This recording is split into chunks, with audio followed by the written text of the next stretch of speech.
누구나 화를 내죠. 화가 날 때 어떻게 표현하시나요? 혹시 화를 내놓고 후회하지 않으시나요? 자신의 감정을 제대로 컨트롤하지 못해 일단 화를 내놓고 후회하는 경험, 누구나 한 번쯤 해보실 겁니다. 그러나 그런 행동은 자신에게 손해만 입힐 뿐이죠. 화가 날 때 지혜롭게 화내는 것도 능력의 기준입니다. 어쩔 수 없이 화가 날 때는 어떻게 화를 내야 하는 걸까요? 오늘은 여러분들께 마음속에 화를 다스리는 7단계 방법에 대해 알려드리려 합니다. 1단계 상처를 분명하게 규정하세요. 누군가가 결코 잃고 싶지 않은 것을 빼앗아갈 때나 우리가 얻고 싶은 것을 얻지 못할 때 우리는 극도로 분노하게 된다. 성취되지 못한 꿈의 상실이나 마음의 평화를 잃을 때에도 우리는 항상 누군가를 또는 무엇인가를 탓하지요.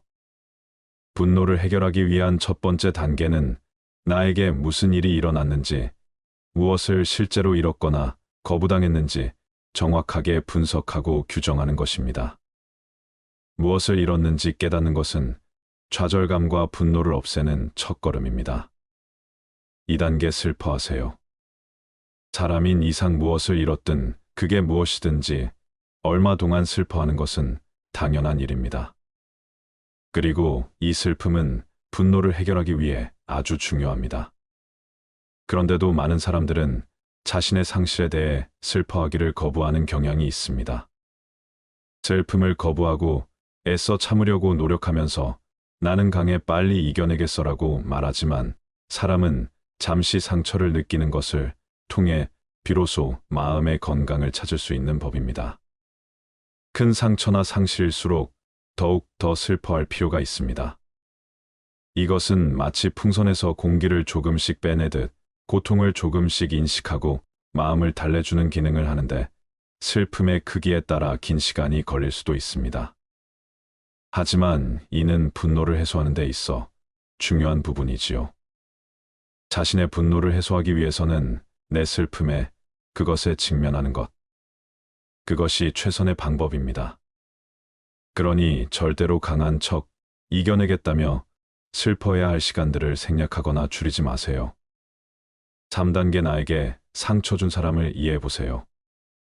나에게 상처를 준 사람을 이해하는 것은 언뜻 보면 불가능해 보일 수도 있고 그것이 주는 장점을 이해하기 어려울 수도 있습니다.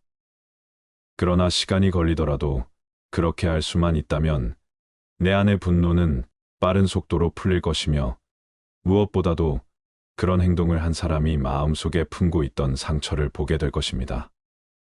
그리고 그들의 내면에 숨겨진 분노도 알아차리게 될 것이지요. 아마 당신이 상대하는 사람은 자기도 모르게 다른 사람 혹은 자기 자신으로부터 거리를 두는 성숙하지 못한 사람일 것입니다. 그런 사람이 당신의 삶을 좌지우지하지 못하도록 하는 것은 오로지 당신의 선택입니다.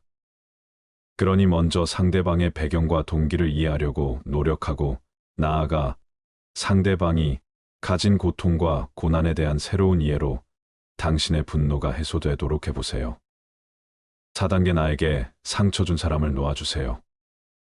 이것은 상처를 준 사람에게 똑같이 해주려는 마음을 풀고 복수에 대한 욕구를 포기하는 것입니다. 이것은 당신에게 상처를 주는 행동들의 원인을 이해하게 되면 때때로 자연스럽게 찾아오기도 합니다. 나에게 상처를 준 사람을 놓아주게 되면 어느 정도 분노가 한 번에 풀리기도 하고 이를 통해 어떻게 용서하는지도 배우게 되지요. 용서는 실제로 어떤 사람을 풀어주거나 놓아준다는 의미를 가지고 있습니다. 당신이 다른 사람에게 원한을 품고 용서하지 않는다면 상대방과 감정적인 끈으로 묶여 있는 것입니다. 그러므로 그 끈을 풀려면 용서를 통해 상처를 준 사람을 의식적이고 의도적으로 놓아주어야 합니다. 소리내어 용서의 말을 해보는 것도 좋습니다. 특히 다른 사람들이 있는 곳에서 하면 그 효과가 훨씬 더 크지요. 반대로 복수를 원하거나 상대방에게 나쁜 일이 생기길 원하면 자신에게 더 많은 분노가 쌓이게 될 것이고 다른 사람이 보복으로 분노를 다시 뿌리내리게 할 가능성도 많아집니다. 누군가를 놓아주는 데 있어서 가장 중요한 것은 상대방이 스스로의 잘못을 깨닫고 관계를 바로잡기 위해 먼저 노력할 것이라는 마음속에 기대를 포기하는 것입니다. 우리에게 상처를 준 사람은 대부분 한 곳에 붙박혀 있는 등대와도 같지요. 그들은 대부분 그 방향을 바꿔서 남들에게 사랑받는 사람이 되려고 하지 않습니다. 그들은 굳건한 바위처럼 옴싹달싹하지 않지요. 우리는 그들을 우리의 분노로부터 풀어줌으로써 그들로부터 돌아설 수도 있고 반대로 엄청난 재난으로 향해 나아갈 수도 있습니다. 5단계 상처 속에 숨어있는 진주를 찾아보세요. 분노를 해소하는 다음 방법은 지금 나에게 가해진 상처에서 숨겨진 진주를 찾는 것입니다. 숨겨진 진주란 최악의 상황에서도 당신이 찾으려고만 한다면 좋은 것을 얻을 수 있다는 것을 의미합니다. 좋은 것을 찾으면 당신은 그에 대해 감사할 수 있지요. 이것은 분노를 한 번에 풀어낼 수 있는 단계이며 상처와 두려움 좌절에 대해 반응하는 방법 중 당신이 할 수 있는 가장 적절한 선택입니다. 누구를 만나도 배울 점이 있다고 하지 않았는가요? 나를 분노하게 만든 사람에게도 배울 점은 있습니다. 6단계 감정을 글로 표현하세요. 상처를 준 사람에게 편지 형식으로 당신의 감정을 적어보는 것도 분노를 해소하는 좋은 방법입니다. 자신의 상처와 좌절, 두려움을 글로 적는 것은 마치 펜의 잉크를 통해 그 화를 푸는 것과도 같다고 성인들은 말합니다. 당신이 잃었거나 거절당한 것, 당신에게 고통을 주고 분노를 갖게 한 것을 빠짐없이 분명하게 적어보세요. 그리고 그로 인해 생긴 내 감정들을 적어보세요. 내가 분노하게 된 이유가 무엇인지, 내가 상대방을 용서한다면 무엇을 얻을 수 있는지 내 감정들을 정리해 보아야 합니다. 다른 한 가지 방법은 상처를 준 상대방이 어떻게 반응했으면 좋겠는지 적어보는 것입니다. 단, 그 편지를 상처를 준 사람에게 보내거나 그를 직접 만나는 일은 삼가야 합니다. 그런 사람들은 보통 좋은 반응을 보이지 않으며 오히려 내가 가진 상처를 키워주기 때문이지요. 어리석은 사람을 비난하지 말라는 격언도 있듯이 그는 당신을 미워하고 당신에 대한 어떠한 것으로도 소문을 열심히 퍼뜨릴 게 분명합니다. 어리석은 사람들, 종종 분노하며 감정적으로 맹목적인 사람들은 결코 자신의 허물을 보지 못합니다. 7단계 상처 준 사람에게 먼저 다가가 보세요. 이 단계는 가장 어려운 단계로 인간인 이상 자연스럽게 오는 것이 아닙니다. 높은 수준의 성숙도와 인격만이 아니라 의지 있는 행동을 요구하는 법입니다. 하지만 만일 이렇게만 할 수 있다면 분노 따위는 나에게 아무런 영향도 미치지 못합니다. 상처를 준 사람에게 다가갈 준비가 되었을 때 관계 개선을 시작하는 길은 상처를 준 사람이 자기 삶의 분노를 풀 수 있도록 기도해 주는 것입니다. 분노는 산불과 같습니다. 분노로 인해 불타는 것은 우리 자신입니다. 우리는 그 불길을 키우지 말고 조용히 마음을 가라앉히며 현재의 순간을 인정하고 받아들이는 것이 중요합니다. 우리는 나무의 유연함과 같아야 합니다. 뭐가 없고 역경이 닥치더라도 우리의 내면은 굳어지지 않고 적응하고 흔들리지 않으면서도 우리의 원칙과 가치를 지킬 수 있어야 합니다. 파도는 우리의 감정과 같습니다. 우리는 파도에 휩쓸리는 대신 파도와 함께 울며 그 안에서 안정과 균형을 찾아야 합니다. 우리는 분노를 파도로 비유할 수 있으며 그 파도 속에서도 안정된 마음을 유지해야 합니다. 분노는 당신의 선택입니다. 누구든지 당신에게 화를 내게 할 수 있지만 어떻게 대응하는지는 당신의 자유입니다. 유쾌한 사랑과 대화하며 당신의 마음을 경쾌하게 의지하고 상황을 긍정적으로 대처하는 법을 배워야 합니다. 분노는 우리의 목표와 이상을 향한 여정에서 떠나지 않을 수 없는 감정입니다. 우리는 분노를 부정하지 않고 그것을 자아내지 않고도 우리 이상을 추구할 수 있어야 합니다. 꽃봉오리는 마음을 가둔 감정입니다. 마치 꽃을 위해서 피어나지 못하는 것과 같이 분노는 우리의 내면 아름다움을 억압합니다. 우리는 마음속에 분노를 풀어내고 아름다움과 평화를 표현하게 해야 합니다. 분노는 어두운 구름과 같습니다. 하지만 우리가 눈의 기적을 보는 순간처럼 마음속에 분노 역시 변화할 수 있습니다. 분노를 얼음처럼 녹여 사랑과 이해로 가득 채우는 것은 우리의 힘입니다. 분노는 마음을 갇히게 합니다. 우리는 사슬처럼 자유로워져야 합니다. 마음속에 분노의 사슬을 채우지 말고 오히려 그 사슬을 풀어서 우리의 마음을 높은 하늘로 날려야 합니다. 분노는 우리의 내면 별들을 가려버립니다. 우리는 분노를 내려놓고 하늘의 별들과 만나야 합니다. 마음속에 분노를 가려서는 안 되며 대신 그 아름다움과 빛을 자아내야 합니다. 분노는 우리 마음을 휩쓸고 덤빌 수 있지만 우리는 강의 흐름처럼 대처해야 합니다. 마음속에 분노에 맞서 싸우는 대신 그 흐름에 맞게 우리를 평온하고 화목한 곳으로 안내하기 두어야 합니다. 분노는 다른 것 같습니다. 우리는 낙엽처럼 분들을 자유롭게 떨어뜨려야 합니다.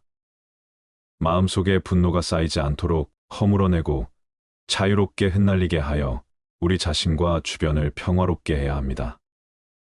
분노는 파도와 같습니다. 우리는 조개처럼 분노에 휩쓸리지 않아야 합니다. 우리는 마음속에 분노를 받아들이고 이해하며 그 안에서 안정과 평화를 유지해야 합니다. 분노는 우리의 마음을 같이 합니다. 물고기처럼 마음속에 분노를 헤엄치며 자유롭게 놀아날 수 있어야 합니다. 우리는 분노를 받아들이고 그 안에서 자유로워지는 것이 중요합니다. 분노는 우리 마음을 흔들리게 합니다. 하지만 나무처럼 뿌리 깊게 박고 있으면 바람이 어떻게 불어도 흔들리지 않습니다. 우리는 내면의 깊은 평정과 안정을 유지해야 합니다. 우리 마음의 돌을 만나면 흐름을 방해합니다. 하지만 물처럼 유연하게 흐름을 찾고 돌을 빠져나갈 수 있어야 합니다. 우리는 분노를 받아들이고 그 흐름을 조절하여 내면의 평화를 유지해야 합니다. 우리는 분노를 자각하고 성장과 변화를 통해 더 큰 평화와 행복을 얻어야 합니다. 분노는 마음의 노을과 같습니다. 그것은 서서히 사라지고 해가 진다는 것을 알아야 합니다. 우리는 분노를 내려놓고 그 안에서 찾은 깨달음과 인내를 통해 새로운 시작을 할 수 있습니다. 분노는 우리 마음에 어둠을 가져옵니다. 하지만 별들처럼 분노를 통해 내면의 빛을 발견하고 밝혀야 합니다. 우리는 분노를 다스리고 그 안에서 내면의 빛과 평화를 유지해야 합니다. 분노는 비와 같습니다. 비는 꽃들을 성장시키는 자연적인 현상입니다. 마찬가지로 분노는 우리를 변화와 성장으로 이끌어주는 기회입니다. 우리 내면의 자유를 제한합니다. 우리는 마음속의 분노를 풀어주고 마치 새처럼 자유롭게 날아다니며 평화와 해방을 찾아야 합니다. 분노는 우리 내면의 해와 달과 같습니다.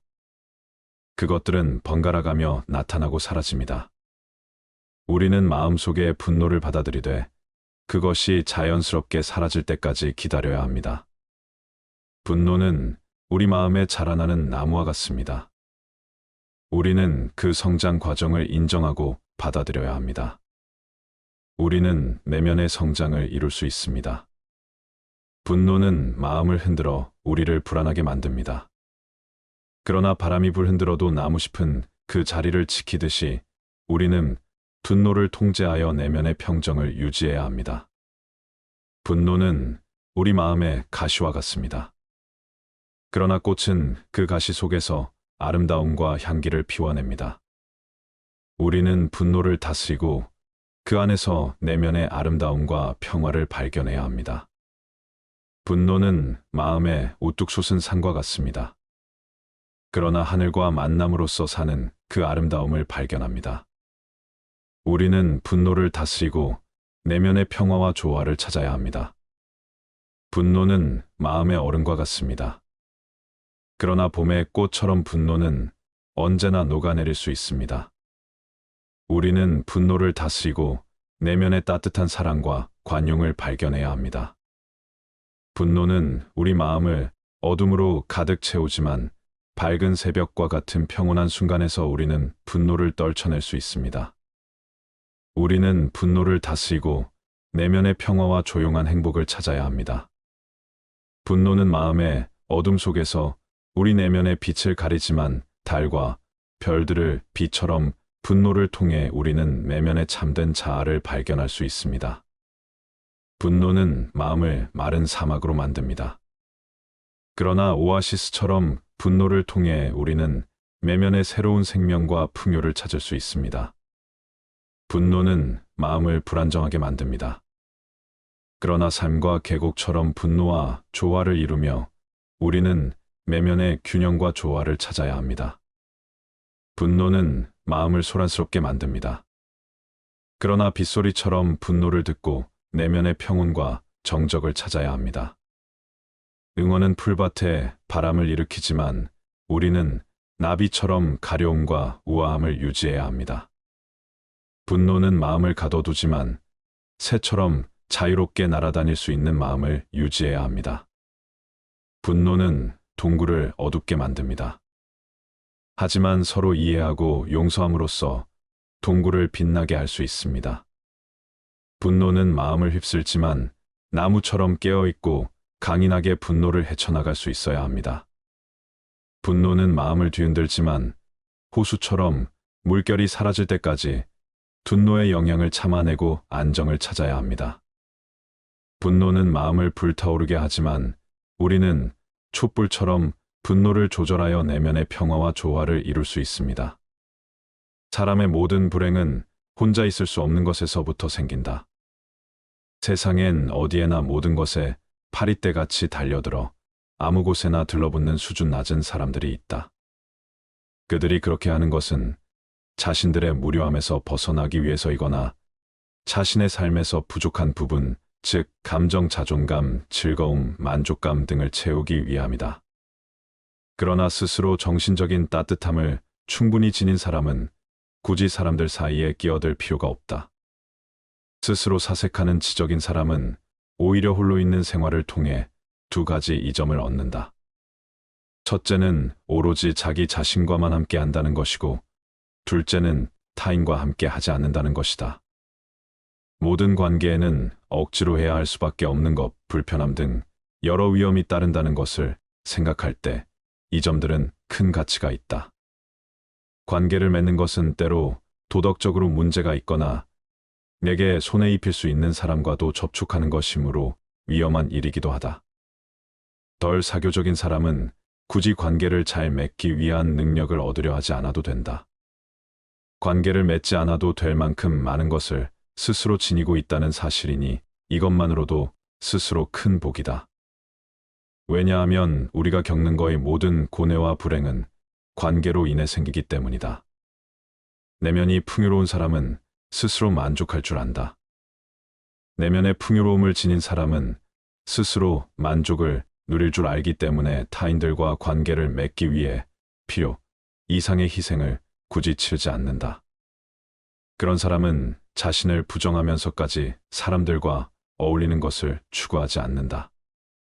그와 반대로 평범한 보통 사람들은 지극히 관계지향적이며 수능적이다. 그런 사람들은 자기 자신을 참는 것보다 남을 참는 것이 더 쉽다. 세상에서는 정말로 가치 있는 것이 별로 중시되지 않으며 오히려 하찮은 것들이 중시되고 있다. 뛰어나고 탁월한 사람들이 은둔 생활을 하는 것을 보면 그런 사실이 입증된다. 스스로 옳은 철학을 가진 사람이라면 자신의 자유를 지키고 더 잘 누리기 위해서 자신의 욕구를 제한하고 자기 자신에게 깊이 만족하는 것이 진정한 삶이 지혜라는 걸 알 것이다. 현명한 사람은 적절한 거리를 둔다. 고독, 즉 홀로 있는 것에 적막함을 견디지 못하는 사람들이 있다. 나는 그런 사람들에게 사회에 나가서도 어느 정도 고독이 습관을 가지라고 권하고 싶다. 그리고 자신의 생각을 타인에게 곧바로 이야기하지 말라고 충고하고 싶다.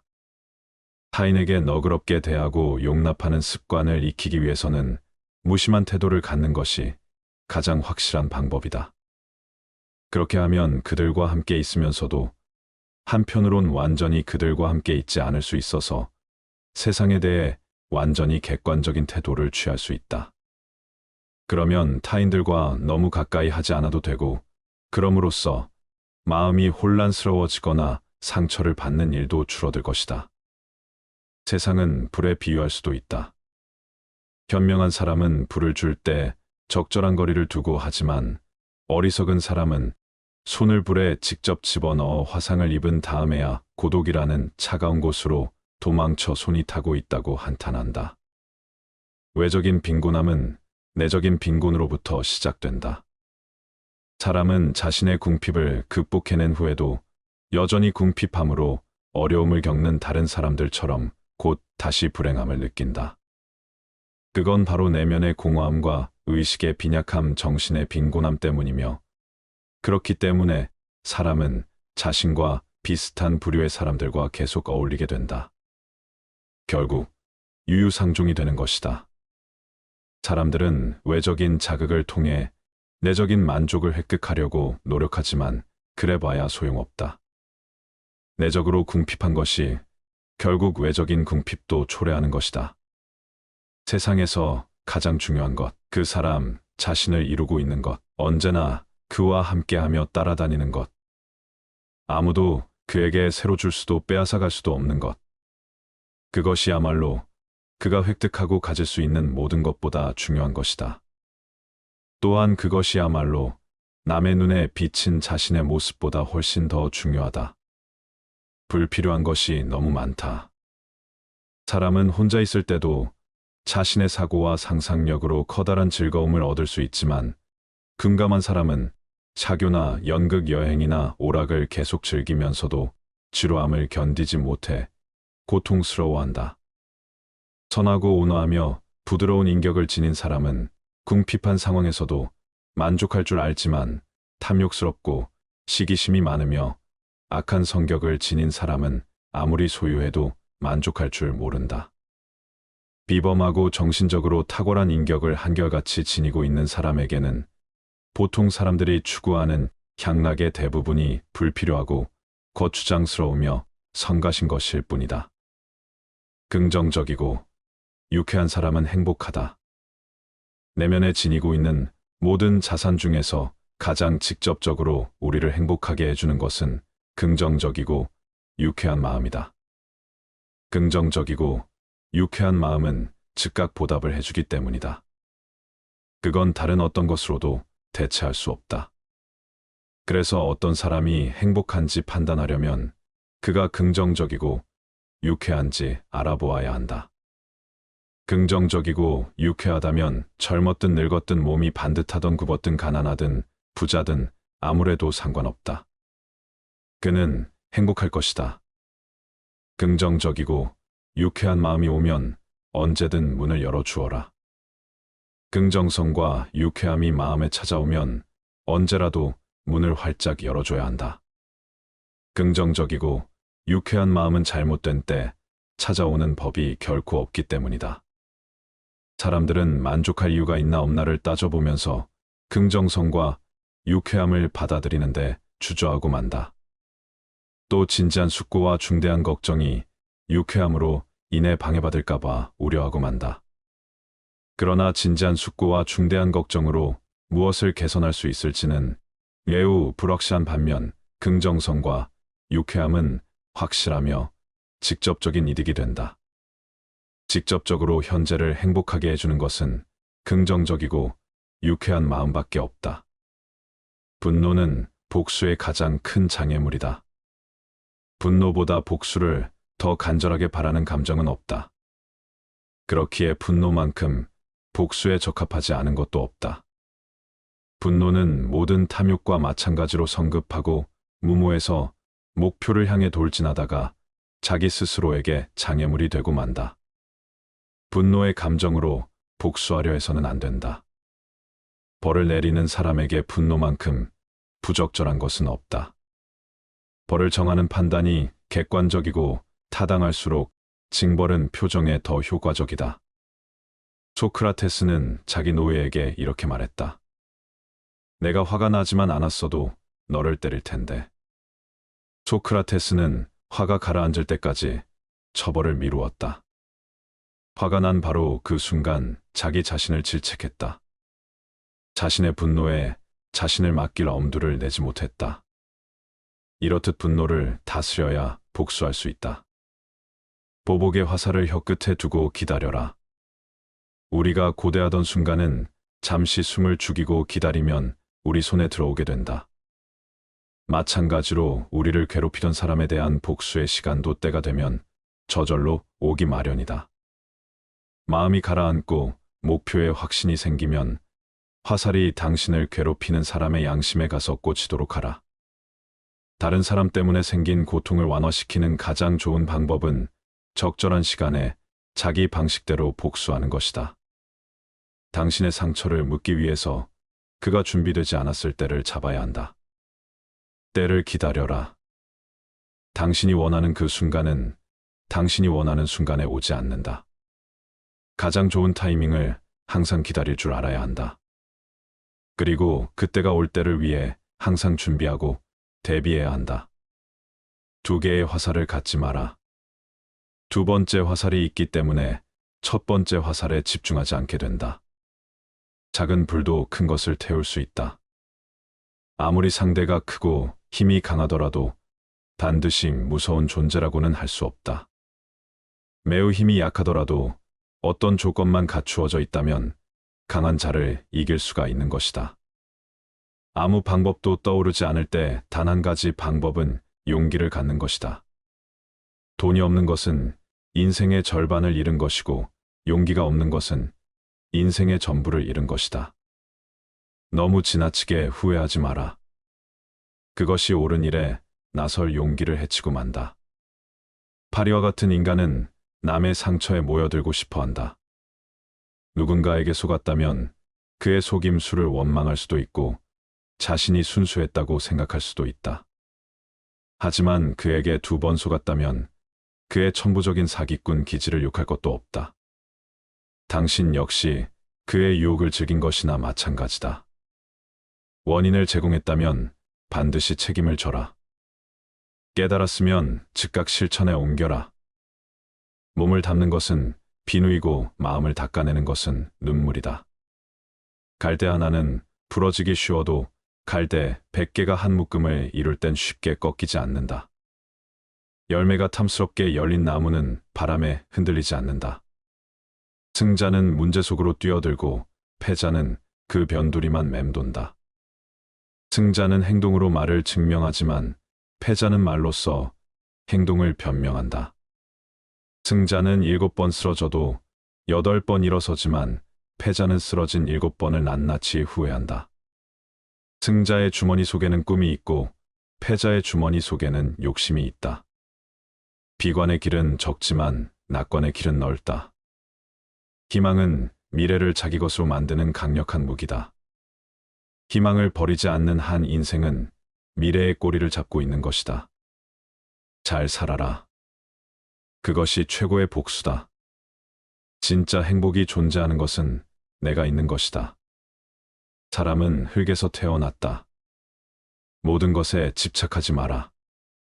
언젠가 인간은 흙으로 돌아가리니 모든 것을 신의 관점에서 생각하라.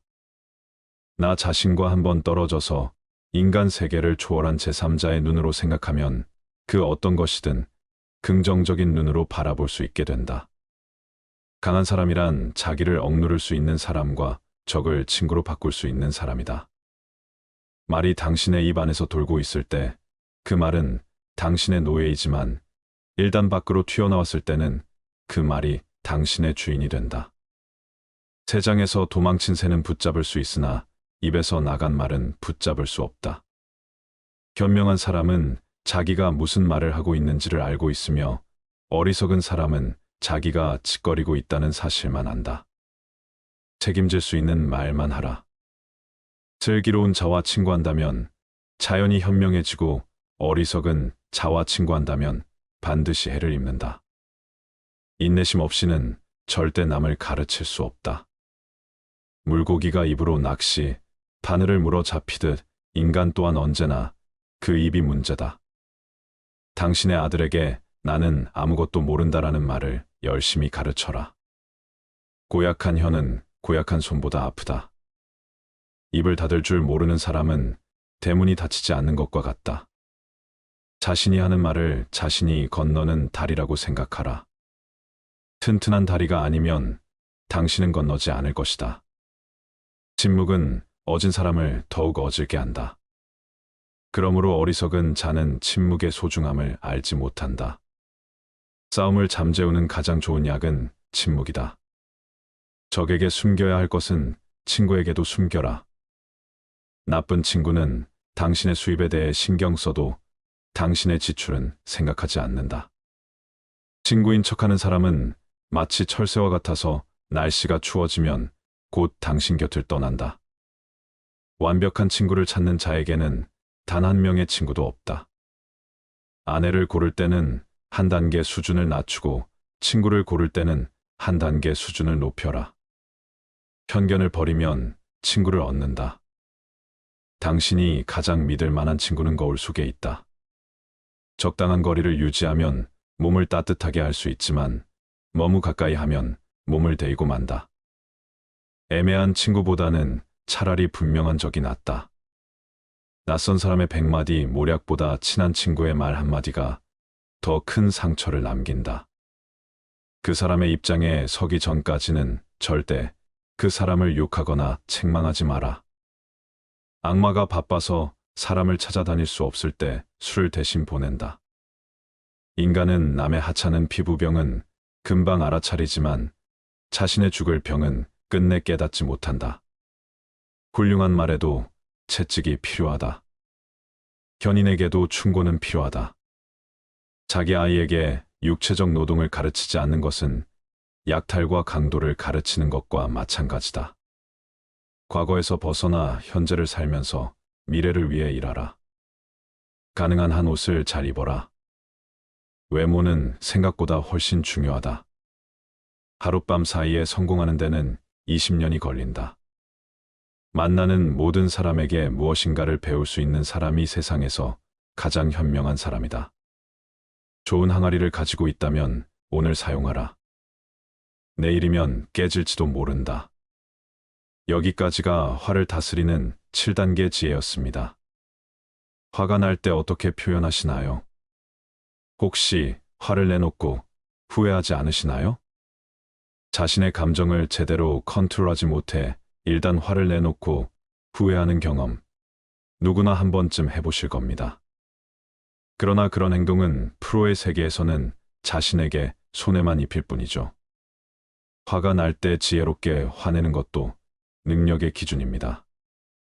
어쩔 수 없이 화가 날 때는 어떻게 화를 내야 하는 걸까요? 오늘은 여러분들께 마음속에 화를 다스리는 7단계 방법에 대해 알려드리려 합니다. 1단계 상처를 분명하게 규정하세요. 누군가가 결코 잃고 싶지 않은 것을 빼앗아갈 때나 우리가 얻고 싶은 것을 얻지 못할 때 우리는 극도로 분노하게 된다. 성취되지 못한 꿈의 상실이나 마음의 평화를 잃을 때에도 우리는 항상 누군가를 또는 무엇인가를 탓하지요. 분노를 해결하기 위한 첫 번째 단계는 나에게 무슨 일이 일어났는지, 무엇을 실제로 잃었거나 거부당했는지 정확하게 분석하고 규정하는 것입니다. 무엇을 잃었는지 깨닫는 것은 좌절감과 분노를 없애는 첫걸음입니다. 2단계 슬퍼하세요. 사람인 이상 무엇을 잃었든 그게 무엇이든지 얼마 동안 슬퍼하는 것은 당연한 일입니다. 그리고 이 슬픔은 분노를 해결하기 위해 아주 중요합니다. 그런데도 많은 사람들은 자신의 상실에 대해 슬퍼하기를 거부하는 경향이 있습니다. 슬픔을 거부하고 애써 참으려고 노력하면서 나는 강해 빨리 이겨내겠어라고 말하지만 사람은 잠시 상처를 느끼는 것을 통해 비로소 마음의 건강을 찾을 수 있는 법입니다. 큰 상처나 상실일수록 더욱 더 슬퍼할 필요가 있습니다. 이것은 마치 풍선에서 공기를 조금씩 빼내듯 고통을 조금씩 인식하고 마음을 달래주는 기능을 하는데 슬픔의 크기에 따라 긴 시간이 걸릴 수도 있습니다. 하지만 이는 분노를 해소하는 데 있어 중요한 부분이지요. 자신의 분노를 해소하기 위해서는 내 슬픔에 그것에 직면하는 것. 그것이 최선의 방법입니다. 그러니 절대로 강한 척 이겨내겠다며 슬퍼해야 할 시간들을 생략하거나 줄이지 마세요. 3단계 나에게 상처 준 사람을 이해해 보세요.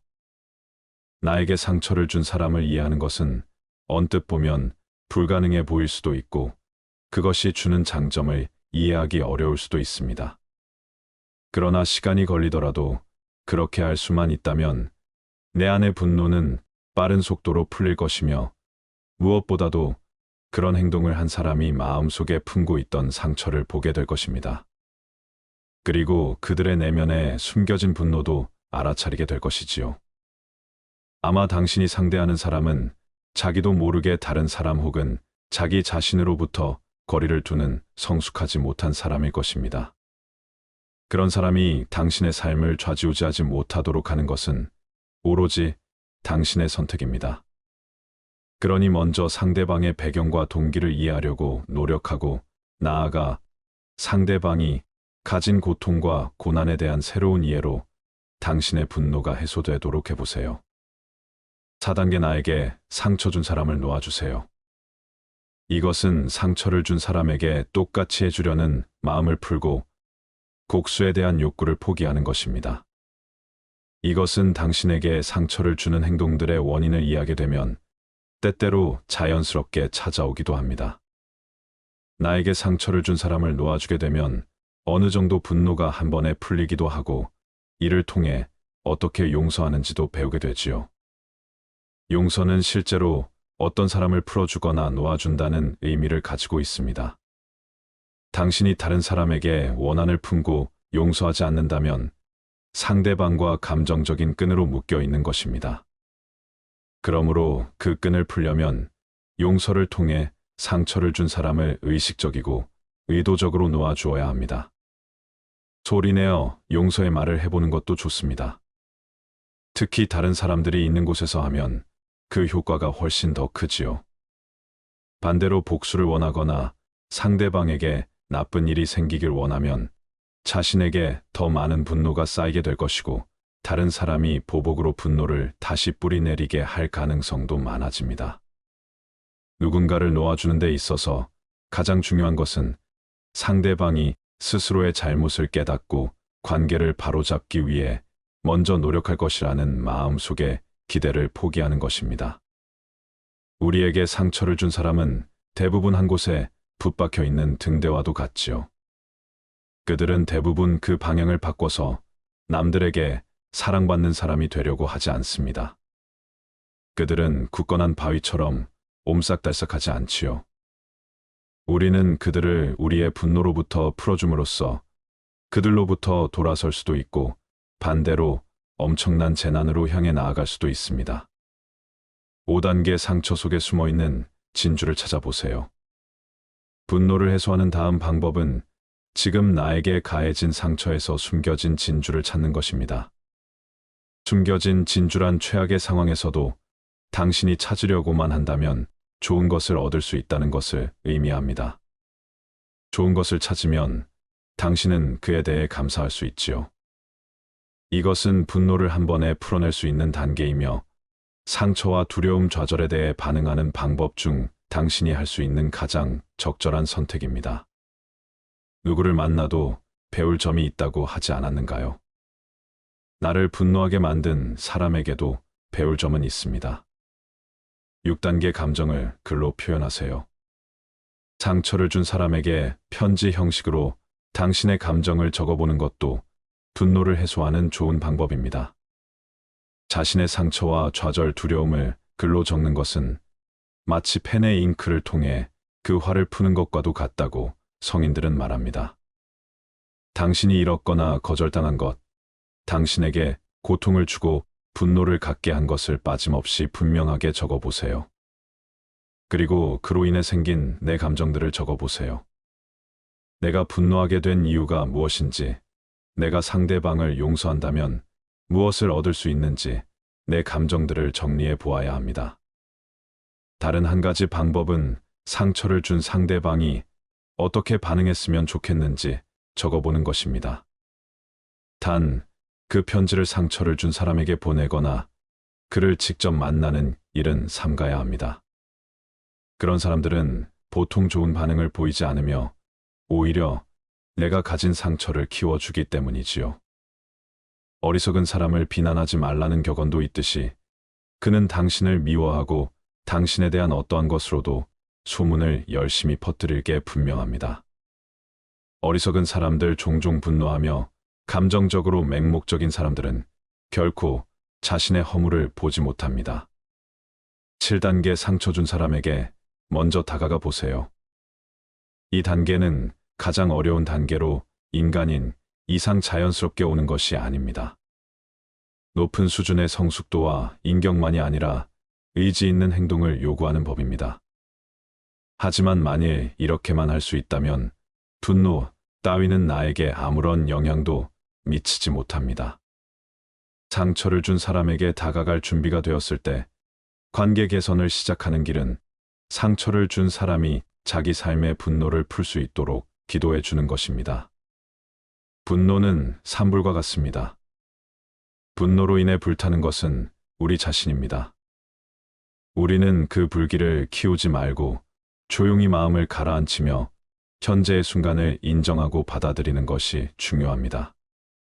우리는 나무의 유연함과 같아야 합니다. 뭐가 없고 역경이 닥치더라도 우리의 내면은 굳어지지 않고 적응하고 흔들리지 않으면서도 우리의 원칙과 가치를 지킬 수 있어야 합니다. 파도는 우리의 감정과 같습니다.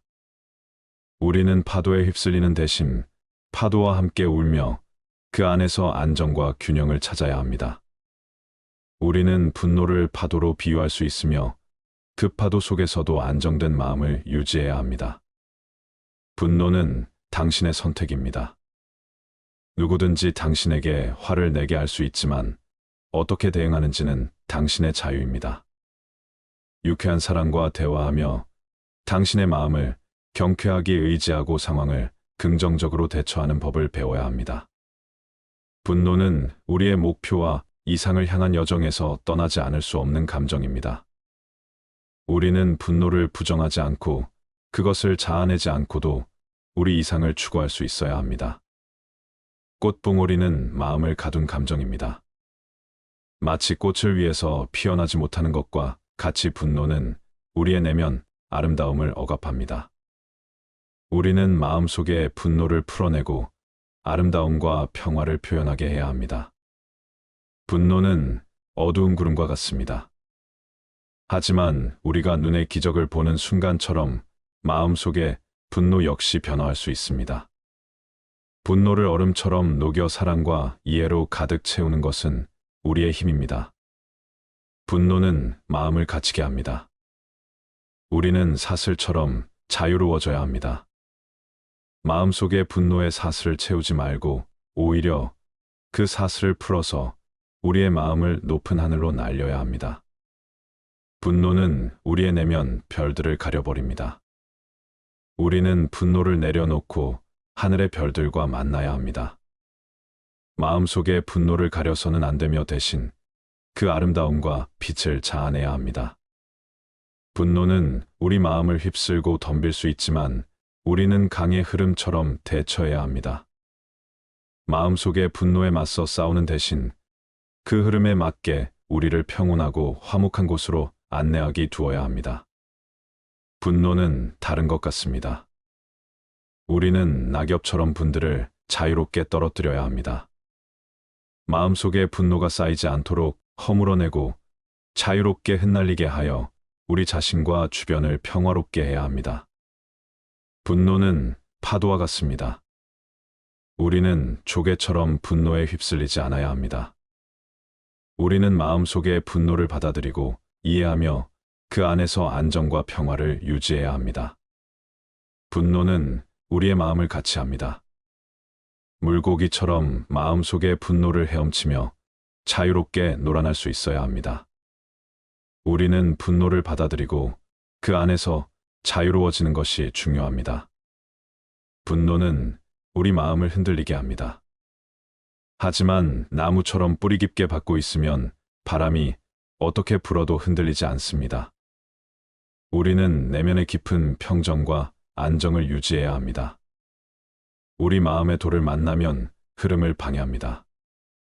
하지만 물처럼 유연하게 흐름을 찾고 돌을 빠져나갈 수 있어야 합니다. 우리는 분노를 받아들이고 그 흐름을 조절하여 내면의 평화를 유지해야 합니다. 우리는 분노를 자각하고 성장과 변화를 통해 더 큰 평화와 행복을 얻어야 합니다. 분노는 마음의 노을과 같습니다. 그것은 서서히 사라지고 해가 진다는 것을 알아야 합니다. 우리는 분노를 내려놓고 그 안에서 찾은 깨달음과 인내를 통해 새로운 시작을 할 수 있습니다. 분노는 우리 마음에 어둠을 가져옵니다. 하지만 별들처럼 분노를 통해 내면의 빛을 발견하고 밝혀야 합니다. 우리는 분노를 다스리고 그 안에서 내면의 빛과 평화를 유지해야 합니다. 분노는 비와 같습니다. 비는 꽃들을 성장시키는 자연적인 현상입니다. 마찬가지로 분노는 우리를 변화와 성장으로 이끌어주는 기회입니다. 우리 내면의 자유를 제한합니다. 우리는 마음속의 분노를 풀어주고 마치 새처럼 자유롭게 날아다니며 평화와 해방을 찾아야 합니다. 분노는 우리 내면의 해와 달과 같습니다. 그것들은 번갈아가며 나타나고 사라집니다. 우리는 마음속의 분노를 받아들이되 그것이 자연스럽게 사라질 때까지 기다려야 합니다. 분노는 우리 마음에 자라나는 나무와 같습니다. 우리는 그 성장 과정을 인정하고 받아들여야 합니다. 우리는 내면의 성장을 이룰 수 있습니다. 분노는 마음을 흔들어 우리를 불안하게 만듭니다. 그러나 바람이 불흔들어도 나무잎은 그 자리를 지키듯이 우리는 분노를 통제하여 내면의 평정을 유지해야 합니다. 분노는 우리 마음의 가시와 같습니다. 그러나 꽃은 그 가시 속에서 아름다움과 향기를 피워냅니다. 우리는 분노를 다스리고 그 안에서 내면의 아름다움과 평화를 발견해야 합니다. 분노는 마음에 우뚝 솟은 산과 같습니다. 그러나 하늘과 만남으로써 사는 그 아름다움을 발견합니다. 우리는 분노를 다스리고 내면의 평화와 조화를 찾아야 합니다. 분노는 마음의 얼음과 같습니다. 그러나 봄의 꽃처럼 분노는 언제나 녹아내릴 수 있습니다. 우리는 분노를 다스리고 내면의 따뜻한 사랑과 관용을 발견해야 합니다. 분노는 우리 마음을 어둠으로 가득 채우지만 밝은 새벽과 같은 평온한 순간에서 우리는 분노를 떨쳐낼 수 있습니다. 우리는 분노를 다스리고 내면의 평화와 조용한 행복을 찾아야 합니다. 분노는 마음의 어둠 속에서 우리 내면의 빛을 가리지만 달과 별들을 빛처럼 분노를 통해 우리는 내면의 참된 자아를 발견할 수 있습니다. 분노는 마음을 마른 사막으로 만듭니다. 그러나 오아시스처럼 분노를 통해 우리는 내면의 새로운 생명과 풍요를 찾을 수 있습니다. 분노는 마음을 불안정하게 만듭니다. 그러나 삶과 계곡처럼 분노와 조화를 이루며 우리는 내면의 균형과 조화를 찾아야 합니다. 분노는 마음을 소란스럽게 만듭니다. 그러나 빗소리처럼 분노를 듣고 내면의 평온과 정적을 찾아야 합니다. 응원은 풀밭에 바람을 일으키지만 우리는 나비처럼 가려움과 우아함을 유지해야 합니다. 분노는 마음을 가둬두지만 새처럼 자유롭게 날아다닐 수 있는 마음을 유지해야 합니다. 분노는 동굴을 어둡게 만듭니다. 하지만 서로 이해하고 용서함으로써 동굴을 빛나게 할 수 있습니다. 분노는 마음을 휩쓸지만 나무처럼 깨어있고 강인하게 분노를 헤쳐나갈 수 있어야 합니다. 분노는 마음을 뒤흔들지만 호수처럼 물결이 사라질 때까지 분노의 영향을 참아내고 안정을 찾아야 합니다. 분노는 마음을 불타오르게 하지만 우리는 촛불처럼 분노를 조절하여 내면의 평화와 조화를 이룰 수 있습니다. 사람의 모든 불행은 혼자 있을 수 없는 것에서부터 생긴다. 세상엔 어디에나 모든 것에 파리떼같이 달려들어 아무 곳에나 들러붙는 수준 낮은 사람들이 있다. 그들이 그렇게 하는 것은 자신들의 무료함에서 벗어나기 위해서이거나 자신의 삶에서 부족한 부분, 즉 감정, 자존감, 즐거움, 만족감 등을 채우기 위함이다. 그러나 스스로 정신적인 따뜻함을 충분히 지닌 사람은 굳이 사람들 사이에 끼어들 필요가 없다. 스스로 사색하는 지적인 사람은 오히려 홀로 있는 생활을 통해 두 가지 이점을 얻는다. 첫째는 오로지 자기 자신과만 함께 한다는 것이고, 둘째는 타인과 함께 하지 않는다는 것이다. 모든 관계에는 억지로 해야 할 수밖에 없는 것, 불편함 등 여러 위험이 따른다는 것을 생각할 때 이 점들은 큰 가치가 있다. 관계를 맺는 것은 때로 도덕적으로 문제가 있거나 내게 손해 입힐 수 있는 사람과도 접촉하는 것이므로 위험한 일이기도 하다. 덜 사교적인 사람은 굳이 관계를 잘 맺기 위한 능력을 얻으려 하지 않아도 된다. 관계를 맺지 않아도 될 만큼 많은 것을 스스로 지니고 있다는 사실이니 이것만으로도 스스로 큰 복이다. 왜냐하면 우리가 겪는 거의 모든 고뇌와 불행은 관계로 인해 생기기 때문이다. 내면이 풍요로운 사람은 스스로 만족할 줄 안다. 내면의 풍요로움을 지닌 사람은 스스로 만족을 누릴 줄 알기 때문에 타인들과 관계를 맺기 위해 필요 이상의 희생을 굳이 치르지 않는다. 그런 사람은 자신을 부정하면서까지 사람들과 어울리는 것을 추구하지 않는다. 그와 반대로 평범한 보통 사람들은 지극히 관계지향적이며 수능적이다. 그런 사람들은 자기 자신을 참는 것보다 남을 참는 것이 더 쉽다. 세상에서는 정말로 가치 있는 것이 별로 중시되지 않으며 오히려 하찮은 것들이 중시되고 있다. 뛰어나고 탁월한 사람들이 은둔 생활을 하는 것을 보면 그런 사실이 입증된다. 스스로 옳은 철학을 가진 사람이라면 자신의 자유를 지키고 더 잘 누리기 위해서 자신의 욕구를 제한하고 자기 자신에게 깊이 만족하는 것이 진정한 삶이 지혜라는 걸 알 것이다. 현명한 사람은 적절한 거리를 둔다. 고독, 즉 홀로 있는 것에 적막함을 견디지 못하는 사람들이 있다. 나는 그런 사람들에게 사회에 나가서도 어느 정도 고독이 습관을 가지라고 권하고 싶다. 그리고 자신의 생각을 타인에게 곧바로 이야기하지 말라고 충고하고 싶다. 타인에게 너그럽게 대하고 용납하는 습관을 익히기 위해서는 무심한 태도를 갖는 것이 가장 확실한 방법이다. 그렇게 하면 그들과 함께 있으면서도 한편으론 완전히 그들과 함께 있지 않을 수 있어서 세상에 대해 완전히 객관적인 태도를 취할 수 있다. 그러면 타인들과 너무 가까이 하지 않아도 되고, 그럼으로써 마음이 혼란스러워지거나 상처를 받는 일도 줄어들 것이다. 세상은 불에 비유할 수도 있다. 현명한 사람은 불을 줄 때 적절한 거리를 두고 하지만 어리석은 사람은 손을 불에 직접 집어넣어 화상을 입은 다음에야 고독이라는 차가운 곳으로 도망쳐 손이 타고 있다고 한탄한다. 외적인 빈곤함은 내적인 빈곤으로부터 시작된다.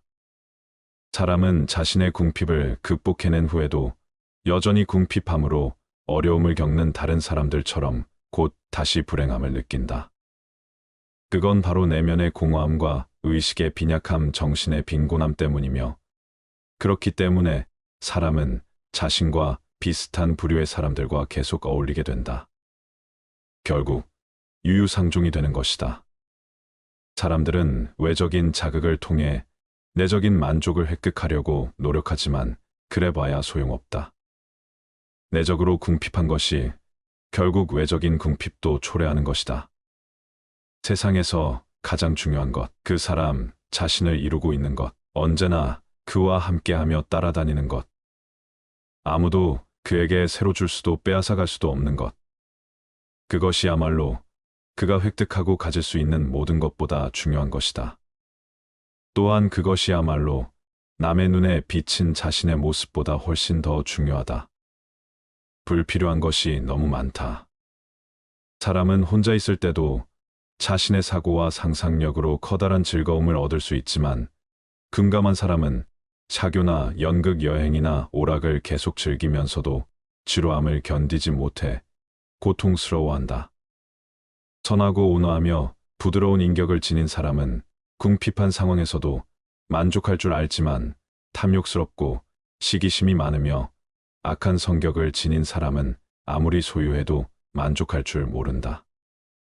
비범하고 정신적으로 탁월한 인격을 한결같이 지니고 있는 사람에게는 보통 사람들이 추구하는 향락의 대부분이 불필요하고 거추장스러우며 성가신 것일 뿐이다. 긍정적이고 유쾌한 사람은 행복하다. 내면에 지니고 있는 모든 자산 중에서 가장 직접적으로 우리를 행복하게 해주는 것은 긍정적이고 유쾌한 마음이다. 긍정적이고 유쾌한 마음은 즉각 보답을 해주기 때문이다. 그건 다른 어떤 것으로도 대체할 수 없다. 그래서 어떤 사람이 행복한지 판단하려면 그가 긍정적이고 유쾌한지 알아보아야 한다. 긍정적이고 유쾌하다면 젊었든 늙었든 몸이 반듯하든 굽었든 가난하든 부자든 아무래도 상관없다. 그는 행복할 것이다. 긍정적이고 유쾌한 마음이 오면 언제든 문을 열어주어라. 긍정성과 유쾌함이 마음에 찾아오면 언제라도 문을 활짝 열어줘야 한다. 긍정적이고 유쾌한 마음은 잘못된 때 찾아오는 법이 결코 없기 때문이다. 사람들은 만족할 이유가 있나 없나를 따져보면서 긍정성과 유쾌함을 받아들이는데 주저하고 만다. 또 진지한 숙고와 중대한 걱정이 유쾌함으로 인해 방해받을까봐 우려하고 만다. 그러나 진지한 숙고와 중대한 걱정으로 무엇을 개선할 수 있을지는 매우 불확실한 반면, 긍정성과 유쾌함은 확실하며 직접적인 이득이 된다. 직접적으로 현재를 행복하게 해주는 것은 긍정적이고 유쾌한 마음밖에 없다. 분노는 복수의 가장 큰 장애물이다. 분노보다 복수를 더 간절하게 바라는 감정은 없다. 그렇기에 분노만큼 복수에 적합하지 않은 것도 없다. 분노는 모든 탐욕과 마찬가지로 성급하고 무모해서 목표를 향해 돌진하다가 자기 스스로에게 장애물이 되고 만다. 분노의 감정으로 복수하려 해서는 안 된다. 벌을 내리는 사람에게 분노만큼 부적절한 것은 없다. 벌을 정하는 판단이 객관적이고 타당할수록 징벌은 표정에 더 효과적이다. 소크라테스는 자기 노예에게 이렇게 말했다. 내가 화가 나지만 않았어도 너를 때릴 텐데. 소크라테스는 화가 가라앉을 때까지 처벌을 미루었다. 화가 난 바로 그 순간 자기 자신을 질책했다. 자신의 분노에 자신을 맡길 엄두를 내지 못했다. 이렇듯 분노를 다스려야 복수할 수 있다. 보복의 화살을 혀끝에 두고 기다려라. 우리가 고대하던 순간은 잠시 숨을 죽이고 기다리면 우리 손에 들어오게 된다. 마찬가지로 우리를 괴롭히던 사람에 대한 복수의 시간도 때가 되면 저절로 오기 마련이다. 마음이 가라앉고 목표에 확신이 생기면 화살이 당신을 괴롭히는 사람의 양심에 가서 꽂히도록 하라. 다른 사람 때문에 생긴 고통을 완화시키는 가장 좋은 방법은 적절한 시간에 자기 방식대로 복수하는 것이다. 당신의 상처를 묻기 위해서 그가 준비되지 않았을 때를 잡아야 한다. 때를 기다려라. 당신이 원하는 그 순간은 당신이 원하는 순간에 오지 않는다. 가장 좋은 타이밍을 항상 기다릴 줄 알아야 한다. 그리고 그때가 올 때를 위해 항상 준비하고 대비해야 한다. 두 개의 화살을 갖지 마라. 두 번째 화살이 있기 때문에 첫 번째 화살에 집중하지 않게 된다. 작은 불도 큰 것을 태울 수 있다. 아무리 상대가 크고 힘이 강하더라도 반드시 무서운 존재라고는 할 수 없다. 매우 힘이 약하더라도 어떤 조건만 갖추어져 있다면 강한 자를 이길 수가 있는 것이다. 아무 방법도 떠오르지 않을 때 단 한 가지 방법은 용기를 갖는 것이다. 돈이 없는 것은 인생의 절반을 잃은 것이고 용기가 없는 것은 인생의 전부를 잃은 것이다. 너무 지나치게 후회하지 마라. 그것이 옳은 일에 나설 용기를 해치고 만다. 파리와 같은 인간은 남의 상처에 모여들고 싶어 한다. 누군가에게 속았다면 그의 속임수를 원망할 수도 있고 자신이 순수했다고 생각할 수도 있다. 하지만 그에게 2번 속았다면 그의 천부적인 사기꾼 기질을 욕할 것도 없다. 당신 역시 그의 유혹을 즐긴 것이나 마찬가지다. 원인을 제공했다면 반드시 책임을 져라. 깨달았으면 즉각 실천에 옮겨라. 몸을 담는 것은 비누이고 마음을 닦아내는 것은 눈물이다. 갈대 하나는 부러지기 쉬워도 갈대 100개가 한 묶음을 이룰 땐 쉽게 꺾이지 않는다. 열매가 탐스럽게 열린 나무는 바람에 흔들리지 않는다. 승자는 문제 속으로 뛰어들고 패자는 그 변두리만 맴돈다. 승자는 행동으로 말을 증명하지만 패자는 말로써 행동을 변명한다. 승자는 7번 쓰러져도 8번 일어서지만 패자는 쓰러진 7번을 낱낱이 후회한다. 승자의 주머니 속에는 꿈이 있고 패자의 주머니 속에는 욕심이 있다. 비관의 길은 적지만 낙관의 길은 넓다. 희망은 미래를 자기 것으로 만드는 강력한 무기다. 희망을 버리지 않는 한 인생은 미래의 꼬리를 잡고 있는 것이다. 잘 살아라. 그것이 최고의 복수다. 진짜 행복이 존재하는 것은 내가 있는 것이다. 사람은 흙에서 태어났다. 모든 것에 집착하지 마라. 언젠가 인간은 흙으로 돌아가리니 모든 것을 신의 관점에서 생각하라. 나 자신과 한번 떨어져서 인간 세계를 초월한 제3자의 눈으로 생각하면 그 어떤 것이든 긍정적인 눈으로 바라볼 수 있게 된다. 강한 사람이란 자기를 억누를 수 있는 사람과 적을 친구로 바꿀 수 있는 사람이다. 말이 당신의 입 안에서 돌고 있을 때 그 말은 당신의 노예이지만 일단 밖으로 튀어나왔을 때는 그 말이 당신의 주인이 된다. 새장에서 도망친 새는 붙잡을 수 있으나 입에서 나간 말은 붙잡을 수 없다. 현명한 사람은 자기가 무슨 말을 하고 있는지를 알고 있으며 어리석은 사람은 자기가 짓거리고 있다는 사실만 안다. 책임질 수 있는 말만 하라. 슬기로운 자와 친구한다면 자연이 현명해지고 어리석은 자와 친구한다면 반드시 해를 입는다. 인내심 없이는 절대 남을 가르칠 수 없다.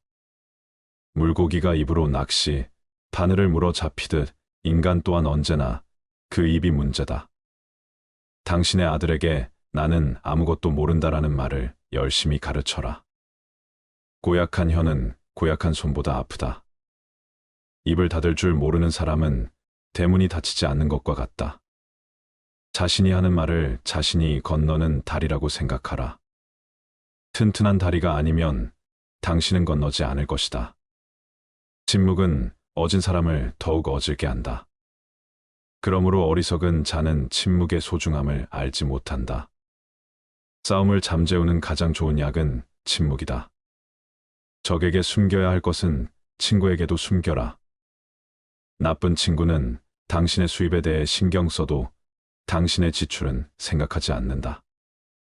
친구인 척하는 사람은 마치 철새와 같아서 날씨가 추워지면 곧 당신 곁을 떠난다. 완벽한 친구를 찾는 자에게는 단 한 명의 친구도 없다. 아내를 고를 때는 한 단계 수준을 낮추고 친구를 고를 때는 한 단계 수준을 높여라. 편견을 버리면 친구를 얻는다. 당신이 가장 믿을 만한 친구는 거울 속에 있다. 적당한 거리를 유지하면 몸을 따뜻하게 할 수 있지만 너무 가까이 하면 몸을 데이고 만다. 애매한 친구보다는 차라리 분명한 적이 낫다. 낯선 사람의 100마디 모략보다 친한 친구의 말 한마디가 더 큰 상처를 남긴다. 그 사람의 입장에 서기 전까지는 절대 그 사람을 욕하거나 책망하지 마라. 악마가 바빠서 사람을 찾아다닐 수 없을 때 술을 대신 보낸다. 인간은 남의 하찮은 피부병은 금방 알아차리지만 자신의 죽을 병은 끝내 깨닫지 못한다. 훌륭한 말에도 채찍이 필요하다. 견인에게도 충고는 필요하다. 자기 아이에게 육체적 노동을 가르치지 않는 것은 약탈과 강도를 가르치는 것과 마찬가지다. 과거에서 벗어나 현재를 살면서 미래를 위해 일하라. 가능한 한 옷을 잘 입어라. 외모는 생각보다 훨씬 중요하다. 하룻밤 사이에 성공하는 데는 20년이 걸린다. 만나는 모든 사람에게 무엇인가를 배울 수 있는 사람이 세상에서 가장 현명한 사람이다. 좋은 항아리를 가지고 있다면 오늘 사용하라. 내일이면 깨질지도 모른다. 여기까지가 화를 다스리는 7단계 지혜였습니다. 화를 다스리는 지혜가 여러분께 도움이 되기를 소망합니다.